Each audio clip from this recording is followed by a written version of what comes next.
என் பிள்ளைய வீட்டு கொடுப்பா.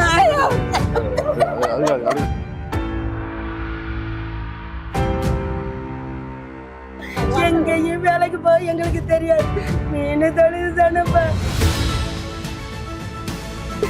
எங்களுக்கு எதுவுமே தெரியாதுப்பா. கடல்ல விட்டா எங்களுக்கு எதுவும் தெரியாது. நம்ம இங்கிருந்து நம்ம லாயர் போவாங்க, போகும்போது இவங்க சரி யாரோ ஒரு ஆள் கூட்டு போயிட்டு நம்ம இது பண்ணி இதுங்க அவங்க பையன் எல்லாத்துக்கும் நான் வீட்டுல வருவேன்ப்பா.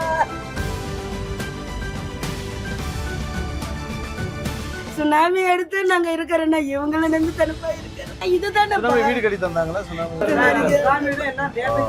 ஐயா அம்மா அம்மா தாய் நான் பாத்துக்கிறேன். கண்டிப்பா நான் இருந்து கூட வந்து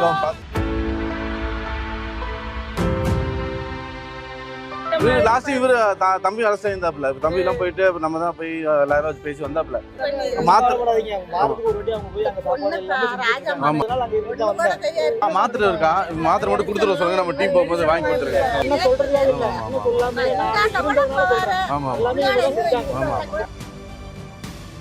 காரைக்கால் மாவட்டத்தைச் சேர்ந்த 11 மீனவர்கள் நேற்று முன்தினம் ஆழ்கடலில் மீன்பிடித்துக் கொண்டிருந்த போது இலங்கை கடற்படையினரால் கைது செய்யப்பட்டனர். இந்நிலையில் கைது செய்யப்பட்ட மீனவர்களின் குடும்பத்தினரை லட்சிய ஜனநாயக கட்சி தலைவர் ஜோர்ஜ் சார்லஸ் மார்டின் நேரில் சந்தித்து ஆறுதல் கூறினார். காரைக்கால் மாவட்டம் கீழகாசக்குடிமேடு பகுதியில் மீனவர்களின் குடும்பத்தினரை சந்தித்த அவர் கைது செய்யப்பட்டுள்ள மீனவர்களை மீட்க சட்ட ரீதியான நடவடிக்கைகளை லட்சிய ஜனநாயக கட்சி சார்பில் மேற்கொள்ளப்படும் என உறுதியளித்தார். அப்போது எங்களின் ஒரே நம்பிக்கை நீங்கள் மட்டும்தான் என எல்ஜேகே தலைவர் ஜோர்ஜ் சார்லஸ் மார்டின் கைகளை பிடித்து மீனவர்களின் குடும்பத்தினர் கண்ணீர் விட்டு அழுதனர். தொடர்ந்து 11 மீனவர்களின் குடும்பங்களுக்கும் அவர்களின் குடும்பத்துக்கு தேவையான மளிகை பொருட்கள் மற்றும் 10,000 ரூபாய் நிதி உதவி வழங்கினார் லட்சிய ஜனநாயக கட்சி தலைவர் ஜோர்ஜ் சார்லஸ் மார்டின்.